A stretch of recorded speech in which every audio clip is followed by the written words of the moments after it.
तो hello guys, आज के इस वीडियो में हम सोलो लेवलिंग सीजन 4 का एपिसोड 2 कवर करने वाले हैं। तो अगर आपने सीजन 4 का एपिसोड 1 या सीजन 3 अभी तक नहीं देखा है तो जाके पहले वो देख लो, मेरे चैनल के प्लेलिस्ट में मिल जाएगा। Solo Leveling season 4 episode 2 start होता है और हमें दिखाई देता है कि कोरिया में आज तक का सबसे बड़ा एसरिंग गेट खुला है। इवन जिस गेट से कामिस आया था, ये गेट उससे भी काफी ज्यादा बड़ा होता है। हमें दिखाई देता है कि इस गेट की वजह से सभी हंटर्स चौकन्ने थे और पेट्रोलिंग कर रहे थे। तभी उनमें से एक हंटर बीस्ट मोनार्च से टकरा जाता है। अब उसे पता नहीं होता है कि वो कौन है, तो वो उस पर चिल्लाने लगता है और बोलता है, तुम अंधे हो क्या, देख के नहीं चल सकते, अब सॉरी बोलो। लेकिन वो इतना बोल ही रहा होता है कि बीस्ट मोनार्च उसे लिटरली खा जाता है। अब ये देख के वहाँ बाकी हंटर्स की तो फट जाती है। वो समझ जाते हैं कि ये कोई मॉन्स्टर है और वो लोग भी फाइट करने की कोशिश करते हैं। लेकिन बीस्ट मोनार्च एक एक करके सारे हंटर्स को बुरी तरह मारने लगता है। इधर सारे हंटर्स एक एक करके मर रहे थे और उधर जिन्वू जंगल में मंगल कर रहा होता है। मतलब उसने पूरी रात हंटर चा के साथ जंगल में बिताई थी। जिन्वू चा से बोलता है, क्यों ना हम किसी होटल में ब्रेकफास्ट करने चले, और फिर वो हंटर चा को काइजर पे बैठा के रेस्टोरेंट ले जाता है। इधर हमें जिनचू दिखाई देता है। जैसे ही उसे पता चलता है कि कोरिया के सड़कों पे एक मॉन्स्टर सारे हंटर्स को मार रहा है, तो वो तुरंत जिन्वू को कांटेक्ट करने की कोशिश करता है, बट उसका कॉल नहीं लगता। मतलब सीरियसली यार, तुम फोन रखते ही क्यों हो जब उसे डू नॉट डिस्टर्ब में रख के घूमते हो। खैर, हमें दिखाई देता है कि बीस्ट मोनार्च बहुत सारे हंटर्स को मार चुका था। तभी वहाँ पे वो जर्मनी वाला एस रैंक हंटर आ जाता है। वो जिन्वू से मिल नहीं पाया था, इसीलिए वो वापस नहीं गया। वो सोचता है कि शायद इस मॉन्स्टर को मेरे हाथों से मरना लिखा था, इसीलिए मैं वापस नहीं जा पाया, और वो उससे फाइट करने के लिए आगे बढ़ता है। तभी उसके पीछे से थॉमस एंड्रे आता है और बोलता है, तो साइड हट, मेरे को फाइट करने दे। इधर हमें जिन्वू दिखाई देता है जो रेस्टोरेंट में होता है और फाइनली उसने कॉल उठा लिया। जिनचू तुरंत उसे सारी डिटेल्स देता है उस मॉन्स्टर के बारे में। जिन्वू पूछता है, ये कैसे पॉसिबल है, अभी तो डंजन ब्रेक होने में काफी टाइम है ना। जिनचू बोलता है, हाँ अभी टाइम है, बट ये मॉन्स्टर उस डंजन से नहीं आया है। सभी हंटर्स गेट को लेकर के काफी हाई अलर्ट पर थे। तभी ये मॉन्स्टर अचानक से आउट ऑफ नोवेयर आता है और उन सबको एक एक करके मारने लगता है, और अब थॉमस एंड्रे उससे फाइट कर रहा है। जिन्वू सोचता है कि ऐसा कैसे हो सकता है। मैंने सारे हंटर्स के अंदर अपना शैडो सोल्जर डाल रखा है और उन शैडो सोल्जर्स को बोल रखा है कि अगर छोटा सा भी इंसिडेंट हो तो मुझे तुरंत रिपोर्ट करें।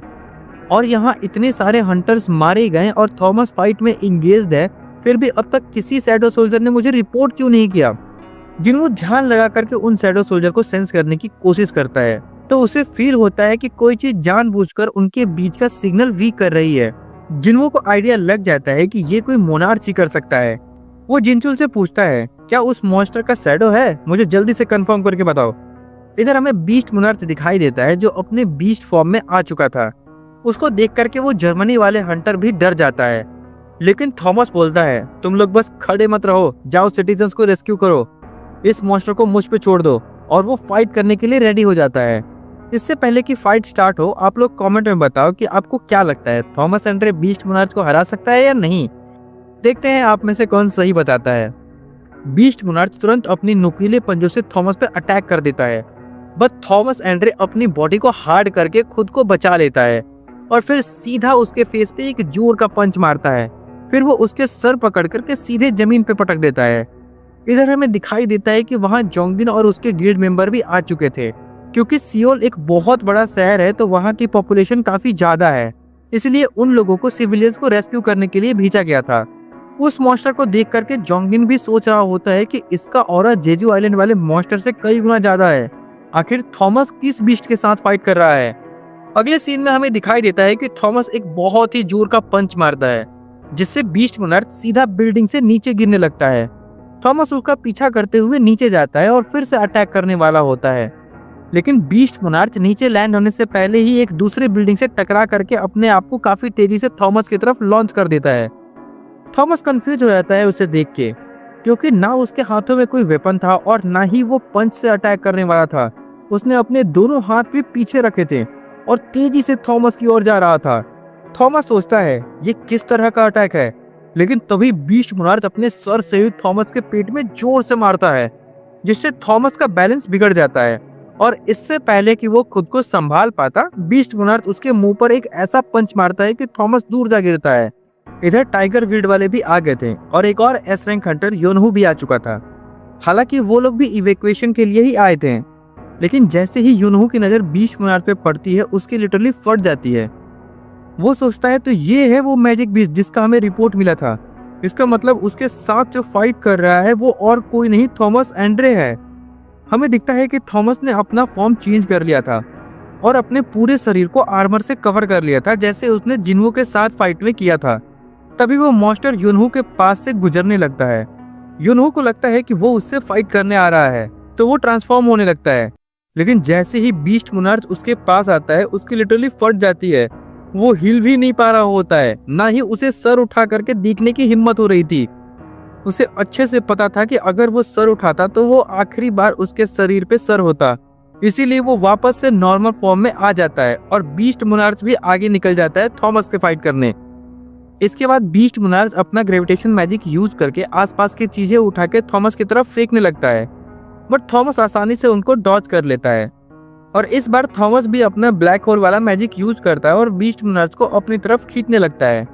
बीस्ट मोनार्च भी कंफ्यूज हो जाता है और उसकी तरफ खींचते चला जाता है। थॉमस उसको पास में ला करके अपने दोनों हाथों से जोर से पंच मारता है और जमीन में गाड़ देता है। फिर वो उसके ऊपर चढ़ के उस पे पंचेस की बरसात कर देता है। बीस्ट मोनार्च इस वक्त पे कुछ नहीं कर पा रहा होता है, लेकिन भले ही थॉमस फाइट जीत रहा था और वो कंटिन्यूअसली पंच बरसाए जा रहा था, फिर भी उसे कुछ अजीब फील हो रहा था, जैसे कुछ तो छूट रहा हो। उसे खुद पे डाउट हो रहा था, क्या मैं सच में जीत रहा हूँ? क्या इस बीस्ट को डिफीट करने के लिए इतना काफी रहेगा? फिर भी वो पंचेस मारते जा रहा होता है बिना रुके। तभी अचानक से बीस्ट मोनार्च उसके एक पंच रोक लेता है और एक न्यू फॉर्म में ट्रांसफॉर्म हो जाता है। अब उसका हेयर भी ब्लैक से व्हाइट हो गया था। वो बोलता है, मैंने उम्मीद नहीं थी कि तुम जैसे फ्रेगमेंट्स ऑफ लाइट के पिल्ले इतने पावरफुल हो सकते हैं। बहुत देखे मैंने तुम्हारे ये ट्रिक्स, अब मेरी बारी। वो पूछता है, क्या तुम्हें डर लग रहा है अब? वो थॉमस के अंदर से जिन्हो का शैडो सोल्जर निकाल करके कहता है, तुम्हारी यहाँ कोई जरूरत नहीं है, और उसे लिटरली क्रश करके खत्म कर देता है। फिर बीस्ट मोनार्च थॉमस का गर्दन पकड़ करके उठा लेता है और बोलता है, क्योंकि तुम इतने कॉन्फिडेंट फील कर रहे हो तो क्यों ना हमारे बीच स्ट्रेंथ का बैटल हो। इतना बोल करके वो थॉमस का सर क्रश करने वाला होता है, लेकिन थॉमस अचानक से गायब हो जाता है और उसके पीछे आकर उसके गर्दन को अपने दोनों हाथों से जकड़ लेता है और वो लिटरली उसको 360 घुमा देता है। लेकिन इतने के बावजूद भी उसे कुछ नहीं होता और वो स्माइल करता है। थॉमस पूरा कंफ्यूज हो जाता है। वो सोचता है कि आखिर ये कैसे पॉसिबल है। हमें दिखाई देता है कि बीस्ट मोनार्च अपना सर वापस से घुमा करके ठीक कर लेता है। फिर थॉमस का फेस पकड़ करके जोर से जमीन पर दी मारता है और बोलता है, मुझे फाइट करते करते भूख लग गई है अब।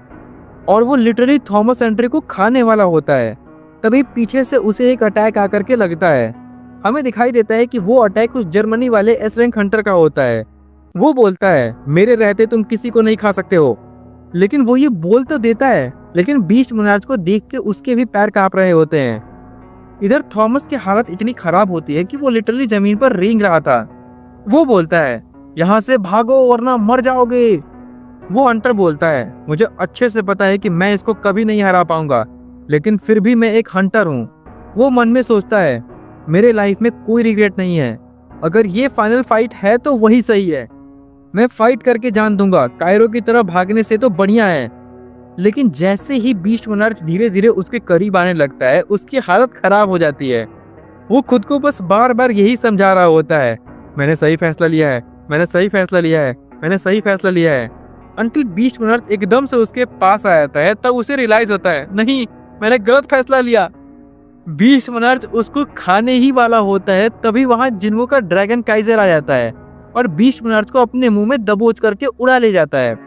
बीस्ट मोनार्च काइजर का सर काट करके खुद को आजाद करा लेता है। तभी उसके ऊपर से अचानक जिन्हो आ जाता है और उसे अपने पैरों से किक करने वाला होता है, लेकिन वो इजीली वहां से बच के निकल जाता है। जिन्हो काफी गुस्से में होता है। जिन्हो उस जर्मनी वाले हंटर को कहता है, क्या तुम थॉमस को कहीं सेफ जगह पे लेकर जा सकते हो? इधर बीस्ट मोनार्च अपना फॉर्म चेंज कर लेता है और वो एक भेड़िए की तरह लग रहा था। वो बोलता है, तो ये सच है, मैं तुम्हारे अंदर से शैडो को सूम करके बता सकता हूँ। इधर फाइनली थॉमस एंड्रे सेफ जगह पे पहुंच चुका था। जिन्हो सेंस करता है कि इसका ब्लड लस्ट कुछ ज्यादा ही है मतलब आज तक इतना ब्लडलस्ट किसी मॉन्स्टर में नहीं देखा। ऊपर से ये अकेला नहीं आया था, मतलब जिन्वू को उसके अलावा भी कोई और सेंस हो रहा था। अगर तुम एक इंसान हो कि शैडो मोनार्च का पावर इस लेवल पे कैसे यूज कर सकते हो? तभी वहां स्मोक के अंदर से कोई बोलता है, ये सब आर्किटेक्चर की वजह से हो रहा है। उसने बहुत समय पहले शैडो मोनार्च के साथ कोई डील किया था। तभी जिन्वू के पीछे से इंसेक्ट मोनार्च आ जाती है। वो बोलती है, इसका मतलब मैं इस इंसान को खा सकती हूँ। मैं हमेशा सोचती थी कि दूसरे मोनार्च का टेस्ट कैसा होगा। हमें दिखता है कि जिन्वू के सामने अब एक नहीं, दो नहीं, बल्कि तीन मोनार्च आ चुके थे।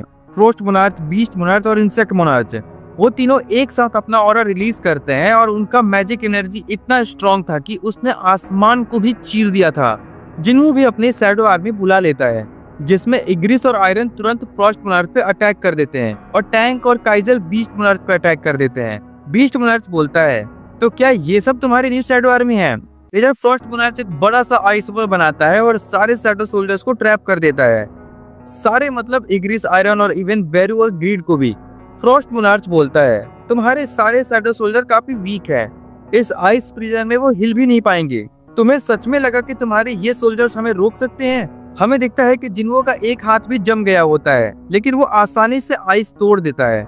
फिर वो कामिस का डैगर निकालता है जो थॉमस ने दिया था और फ्रॉस्ट मोनार्च की तरफ डैगर करके बोलता है, मैं तुझे तो डेफिनेटली मारूंगा। इसके बाद फाइनली उनकी फाइट स्टार्ट होती है। फ्रॉस्ट मोनार्च अपना पावर से ढेर सारे आइस गोलम की आर्मी बना लेता है और इंसेक्ट मोनार्च उन सब हंटर्स को जिनको बीस्ट मोनार्च ने मारा था, उनके डेड बॉडीज को ज़ॉम्बी मॉन्स्टर की आर्मी में बदल देती है। सब मिलकर के जिन्वू पे अटैक कर देते हैं। इस वक्त जिन्वू के सारे शैडो सोल्जर्स ट्रैप थे, तो जिन्वू को अकेले ही सब मॉन्स्टर से लड़ना पड़ता है। जिन्वू अपने नए डैगर की मदद से उन सब मॉन्स्टर्स को इजीली खत्म करते जा रहा था। इधर फ्रॉस्ट मोनार्च एक के बाद एक आइस गोलम क्रिएट करके जिन्वू की तरफ भेजे जा रहा था, लेकिन जिन्वू सबको डिफीट कर रहा था। पर जब जिन्वू इन सब में बिजी था, तभी फ्रॉस्ट मोनार्च अचानक से अटैक कर देता है, लेकिन जिन्वू उसे नोटिस कर लेता है और अपने डैगर से काउंटर कर देता है। बीस्ट मोनार्च बोलता है, सीरियसली तुम्हें लगता है कि तुम्हारा ये मेटल का टुकड़ा मेरा कुछ बिगाड़ पाएगा? लेकिन वो इतना बोल ही रहा होता है कि जिन्वू उसके हाथ के 2 टुकड़े कर देता है और बोलता है, सही कहा तुमने, अगर मेरे पास कोई दूसरा मेटल का टुकड़ा होता तो तुम्हें कुछ नहीं होता। लेकिन जब वो बीस्ट मोनार्च से फाइट कर रहा था, तभी पीछे से इंसेक्ट मोनार्च अटैक करने आ जाती है। इधर बीस्ट मोनार्च भी अपने हाथ को 1 सेकंड में हील कर लेता है। अब जिन्वू के सामने ज़ॉम्बीज और आइस गोलम की आर्मी थी, ऊपर से 3 मोनार्च, और जिन्वू अकेला खड़ा था। उसके सारे शैडो सोल्जर अभी तक ट्रैप थे। तभी हमें दिखता है कि बेरू फाइनली उस आइस प्रिजन को तोड़ करके बाहर आ जाता है। आइस प्रिजन से निकलते ही वो जोर से बोलता है, माय किंग, और फिर इंसेक्ट मोनार्च की तरफ अटैक करने चला जाता है। वो बोलता है कि तुम्हारी हिम्मत कैसे हुई मेरे किंग को हाथ लगाने की। बेरू को आइस प्रिजन से निकलता देख फ्रॉस्ट मोनार्च और बीस्ट मोनार्च दोनों हैरान हो जाते हैं। फ्रॉस्ट मोनार्च बोलता है, ये कैसे पॉसिबल है? मेरे आइस स्पेल से निकलना नामुमकिन है, उसे सिर्फ कमांडर लेवल के सोल्जर्स ही तोड़ सकते हैं। जिन्वू के शैडो आर्मी में सिर्फ 2 ही कमांडर लेवल के सोल्जर हैं, एक बेरू और दूसरा ग्रीड। बीस्ट मोनार्च बोलता है, इस ह्यूमन के पास कमांडर लेवल के सोल्जर्स कैसे हो सकते हैं? एक सिंगल कमांडर लेवल सोल्जर को लिटरली गॉड ऑफ डिस्ट्रक्शन कहा जाता है। इधर इंसेक्ट मोनार्च बेरू को बोलती है, जो बच्चे अपनी माँ को नहीं पहचानते उन्हें पनिशमेंट की जरूरत होती है। ऐसा इसलिए बोला क्योंकि बेरू भी एक तरह से इंसेक्ट की है और वो सारे इंसेक्ट को कंट्रोल करती है। इसके बाद वो बेरू पे अटैक करती है, लेकिन बेरू भाई गुस्से में होता है। वो बोलता है, हट जा सामने से पागल कुतिया। लिटरली उसने यही बोला था। मैंने जब ये देखा तो मैं भी हंसी रोक नहीं पा रहा था। इंसेक्ट मोनार्च बिलाई के, क्या कहा तूने? लेकिन बेरू उसे इग्नोर करके जिन्वू के पास चला जाता है। वो अपने घुटनों पे गिर के रोने लगता है और बोलता है, सॉरी माय किंग, आपको इतनी देर तक अकेले मॉन्स्टर से लड़ना पड़ा, लेकिन आपने फिर भी उन सबको इजीली डिफीट कर दिया। आप बहुत शक्तिशाली हो, आप बहुत महान हो। बेरू एकदम फिल्मी डायलॉग्स मारते हुए तारीफ करते जा रहा था। ये देख करके जिन्वू भी शॉक होता है कि बैटलफील्ड के बीच में ये क्या कर रहा है। बेरू रो ही जा रहा था। तभी पीछे से कुछ ज़ॉम्बी मॉन्स्टर्स अटैक करने आ जाते हैं, लेकिन इससे पहले कि वो जिन्वू के पास पहुंचते, बेरू उन्हें 1 सेकंड में काट के रख देता है। तभी इंसेक्ट मोनार्च जिन्वू को पकड़ लेती है और काफी दूर फेंक देती है। इधर फ्रॉस्ट मोनार्च जिन्वू को संभलने का मौका नहीं देता और उस पे आइस स्पीयर की बारिश कर देता है, लेकिन जिन्वू अपने डैगर से सबको डॉज कर लेता है। पर फ्रॉस्ट मोनार्च नहीं रुकता, वो कंटिन्यू जिन्वू पे आइस स्पीयर से अटैक करते जा रहा था। तभी अचानक से फ्रॉस्ट मोनार्च के हार्ट में एक डैगर लगता है। जिन्वू का ये सरप्राइज अटैक फ्रॉस्ट मोनार्च भी प्रेडिक्ट नहीं कर पाता। जिन्वू बोलता है, मैंने बोला था कि मैं तुझे जिंदा नहीं छोड़ूंगा। लेकिन फ्रॉस्ट मोनार्च उस डैगर को निकाल करके खुद को हील कर लेता है। जिनवू सोचता है कि मैंने उसके हर्ट में डैगर मारा लेकिन फिर भी उसे कुछ नहीं हुआ, मतलब इतनी आसानी से मैं इसे नहीं हरा सकता। और जिनवू फिर से उस पर अटैक करने जाता है, लेकिन तभी अचानक से उसके पीछे से बीस्ट मोनार्च आ जाता है और अपने ब्लेड से जिनवू के पीठ पर वार कर देता है। उस अटैक से जिनवू के मुंह से बहुत ज्यादा ब्लड आने लगता है। जिनवू को दर्द में देख करके बैरू चिल्लाता है माय किंग और जिनवू की तरफ जाने लगता है, लेकिन इंसेक्ट मोनार्च उसे कस के जकड़ लेती है और जाने नहीं देती है। बीस्ट मोनार्च जिनवू के गर्दन पर तलवार रख करके बोलता है अब तुम्हें कोई नहीं बचा सकता, ये तुम्हारा एंड भी नहीं। तभी बैरू चिल्लाता है और सारे सोल्जर्स को बोलता है ये सोने का टाइम नहीं है, उठो और अपने किंग की हेल्प करो। तभी हमें दिखता है कि ग्रीड फाइनली उस आइस प्रिजन को तोड़ करके बाहर आ जाता है। उसे देख के बीस्ट मोनार्च भी बोलता है वो चीज जरूर अपने जीवन काल में एक स्ट्रॉन्ग वॉरियर होगा। इतना ही नहीं, इसके बाद एक एक करके सारे हाई रैंक के सोल्जर भी आइस प्रिजन को तोड़ के बाहर आने लगते हैं, जैसे टस्क, आयरन, इग्रिस सब आ चुके होते हैं जिनवू को हेल्प करने। लेकिन फ्रॉस्ट मोनार्च बोलता है इसका कोई फायदा नहीं है, तुम्हारे जख्म काफी गहरे हैं, तुम ज्यादा देर तक सरवाइव नहीं कर पाओगे। जिनवू बोलता है क्या तुम इस इंजरी की बात कर रहे हो, और उसे तुरंत हील कर लेता है। ये देख करके फ्रॉस्ट मोनार्च और बीस्ट मोनार्च दोनों शॉक हो जाते हैं। इधर हमें दिखता है कि ये फाइट पूरे वर्ल्ड में लाइव टेलीकास्ट हो रही थी। अलग अलग देश के लोग जिनवू को देख रहे थे और चीयर कर रहे थे। हमें दिखता है कि थॉमस का हाल इतना खराब हो चुका था कि उसे 2-3 हीलर मिल करके हील कर रहे थे, फिर भी वो उठ नहीं पा रहा था। वहाँ खड़े बाकी हंटर्स सोच रहे थे कहीं ये दुनिया का अंत तो नहीं। जुनहू भी काफी शॉक हो जाता है जिनवू को फाइट देख करके। वो सोचता है कि मुझे पता था कि जिनवू स्ट्रांग है और उसका पावर कंटिन्यू ग्रो कर सकता है, लेकिन वो इस लेवल पे आ चुका है ये मैंने कभी इमेजिन भी नहीं किया था। अब इधर क्योंकि सारे हाई रैंक सोल्जर्स आजाद हो गए थे तो जिनवू को उतना दिक्कत नहीं हो रहा था फाइट करने में। ग्रीड और बाकी सोल्जर्स फ्रॉस्ट मोनार्च को बिजी रखे हुए थे। बैरू अकेला इंसेक्ट मोनार्च को संभाल रहा था और जिनवू बीस्ट मोनार्च से फाइट कर रहा था। तभी हमें वहां से कुछ दूर एक बिल्डिंग पर हंटर लिम दिखाई देता है। अगर आपको याद ना हो तो बता दूं, ये भी एक एस रैंक हंटर है जो बो एंड एरो से फाइट करता है, मतलब लॉन्ग रेंज फाइटर है। ये जेजू आइलैंड रेड में भी था।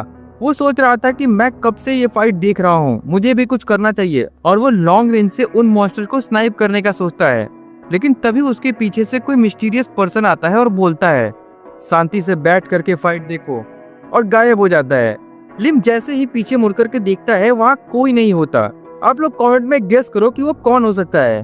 फिलहाल अब ये बैटल अपने एंड की तरफ बढ़ रहा था। हमें दिखता है कि इंसेक्ट मोनार्च ने जिनवू पर पॉइजन डाल करके उसे पैरालाइज कर दिया है, लेकिन जिनवू तुरंत उसको भी ठीक कर लेता है।